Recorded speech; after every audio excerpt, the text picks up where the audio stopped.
අද අපේ පාඩම කොහොමද සම්මුඛ පරීක්ෂණයක් ඉංග්‍රීසියෙන් ගොඩ දාගන්නේ කියලා. ඉතින් මේක හරියම ලේසි. අපි බලමු කොහොමද වැඩේ වෙන්නේ කියලා. Good morning. Please come in and have a seat. Have a drink. බොන්න. Have a look. බලන්න. Have a try. උත්සාහ කරලා බලන්න. May I know your name? My name is Lily Thompson. මේවා හරියම සරල තේරුම් හින්දා මම ඔයාලට මේ ගැන එක්ස්ප්ලেইন කරන්න යන්නේ නැහැ. හරි ඊට පස්සේ මේ බොස් කියනවා Nice to meet you. You are here for the customer service assistant position, right? You are here for the interview. ඔයා ඉන්ටර්විව් එකට ආවේනේ. You are here for the training. ඔයා පුහුණුව සඳහා ආවේ. You are here for help. ඔයා උදව්වට ආවේ. You are here for a haircut. ඔයා මේ කොණ්ඩේ කපා ගන්න නේද ආවේ. මේ නේද කියන එකෙන් අපිට කියන්න පුළුවන් right කියලා. එහෙම නැත්නම් මේ නේද කියන තව ක්‍රමයක් තියෙනවා. You are here for a haircut කිව්වහම ඔයා කොණ්ඩේ කපන්න ආවේ. නේද කියලා අහන්නේ right කියලා. හැබැයි ඒ වගේම මේ නේද කියලා අහන තව ක්‍රමයක් තමයි you are කියලා මෙතන පටන් අරගෙන තියෙන හින්දා aren't you කියලා අපිට අහන්න පුළුවන් මේ නේද කියන එක. aren't you කියන්නේ are not you කියන එක කෙටි කරලා හැබැයි මේක අපිට අහන්න පුළුවන් you are කියලා පටන් ගන්න pattern sentence වලින් විතරයි. You are here for a haircut. Aren't you? Aren't you කියන්නේ එහෙම නේද කියන එක. එහෙම නැත්නම් මේක right කියලා කියන්නත් අපිට පුළුවන්. ඉතින් මේ නේද කියලා ප්‍රශ්න අහන විදිය ගැන මම ඉදිරියේදී වීඩියෝ එකක් අරන් එනවා. You are here for the customer service assistant position. Right? ඔයා ආවේ පාරිභෝගික නිලධාරී තනතුරට. එහෙම නේද? Yes I am. ඔව් මම ආවේ ඒකට තමයි කියන එක තමයි එතනින් මේ yes I am කියන එකෙන් අරුත එක් වෙන්නේ.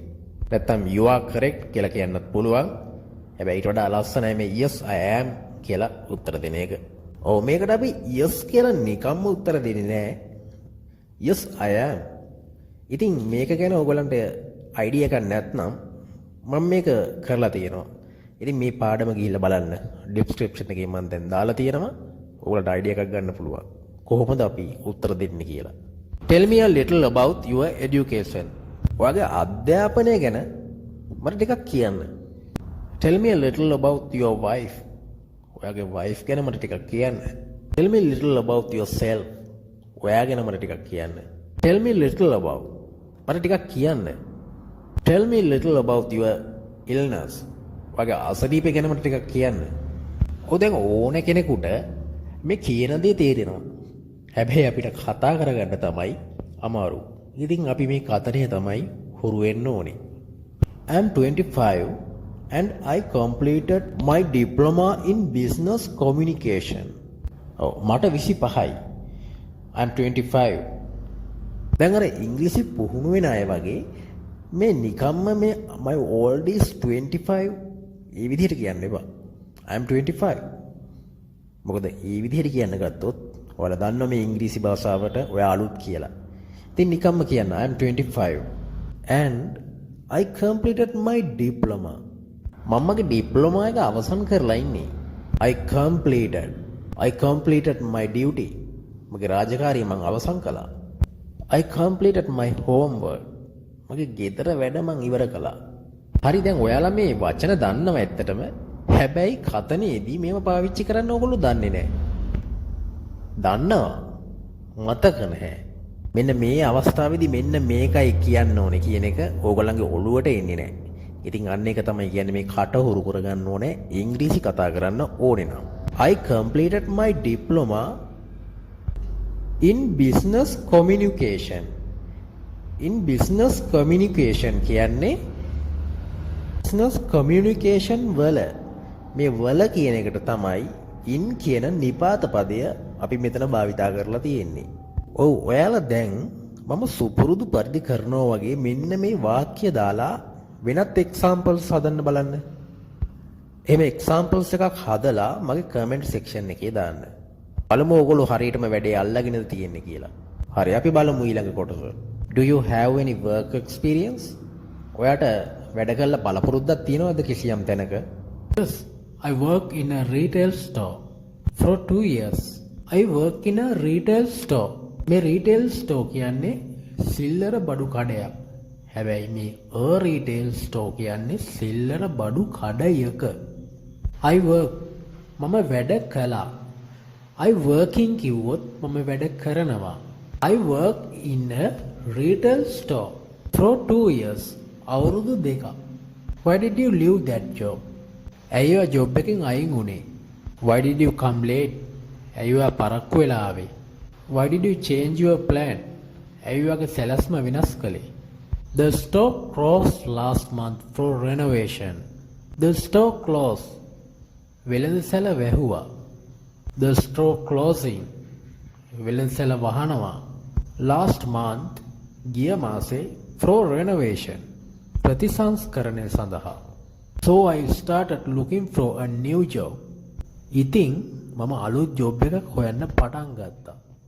Are you comfortable talking with customers throughout the day? ඔව් මෙතනින් අහන්නේ ඔයාට කස්ටමර්ස්ලාත් එක්ක දවස පුරාම කතා කරන එක කරදරයක් නෙමෙයි නේද කියලා අහන්නේ. Throughout the day. දවස පුරාම. Yes, I enjoy helping people and answering their question. ඔව් මම ආසයි මිනිසුන්ට උදව් කරමින් ඒගොල්ලන්ගේ ප්‍රශ්න වලට පිළිතුරු සපයන්න. Their questions. මේ their කියන්නේ ඔවුන්ගේ කියන එක. Their questions. එයාලගේ ප්‍රශ්න. Can you manage phone calls and online support? Yes, I handle both in my previous job. කලින් ජොබ් එකේදී ඔය දෙකම මම හැන්ඩල් කළා. මොකද්ද මේ both in කියන්නේ? මේ both කියන්නේ දෙකම කියන එක. Both of you. ඔයාලා දෙන්නම. Do you have any question for me? ඔයාට මගෙන් මොනවා හරි දෙයක් අහන්න තියෙනවද? Yes. Could you tell me the work shifts timings? ඔව් මෙතන could you සහ can you අතර වෙනස තමයි can you tell me කියලා කිව්වොත් අපිට ඒක ගන්න පුළුවන් ඔයාට පුළුවන්ද කියන අදහස.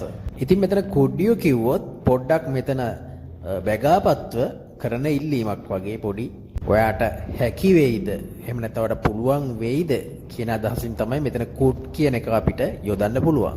වැඩ කරන වෙලාව තමයි මෙයා අහන්නේ.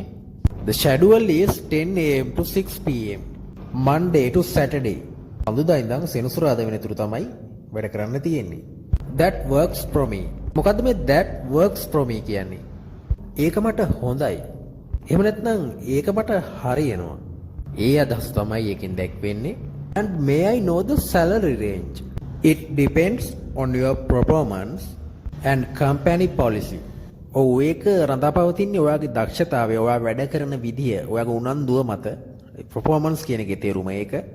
It depends කියන්නේ ඒක රඳාපවතිනවා. ඒක වෙනස් වෙයි කියන අදහස. on කියන නිපාත පදයෙන් මත කියන එක තමයි අදහස් දැක්වෙන්නේ. ඔව් උදාහරණයක් විදිහට ගත්තොත් ඔයාගෙන් කවුරු හරි අහුවොත් ඔයා cool drinks වලටද කැමතිද නැත්නම් hot drinks වලටද කියලා.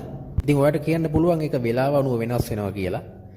ඒක ඔයාට කියන්න පුළුවන් it depends on the time. ඔය වගේම කවුරු හරි ඇහුවොත් ඔයාගේ දවසේ පඩිය කීයද කියලා ඒක දවසින් දවසට වෙනස් වෙනවා කියලා ඔයාට කියන්න ඕනේ නම් ඔයාට කියන්න පුළුවන් it depends on the day. ඒ වගේම කවුරු හරි ඇහුවොත් අනාගතයේදී ඔයා දුවෙක්ටද පුතෙක්ටද කැමති කියලා කිව්වොත් බිරිඳගේ තීරණයට තමයි මමත් කැමති කියලා කිව්වොත් හරිම ලේසි. depends on the wife decision. ඉතින් මේක දෙවෙනි කොටසත් ඕගොල්ලන්ට මම ළඟදීම ගෙන එනවා. මගේ channel එක subscribe කරලා තියාගන්න. මේ English shooter මම ලහිරු සුබසි.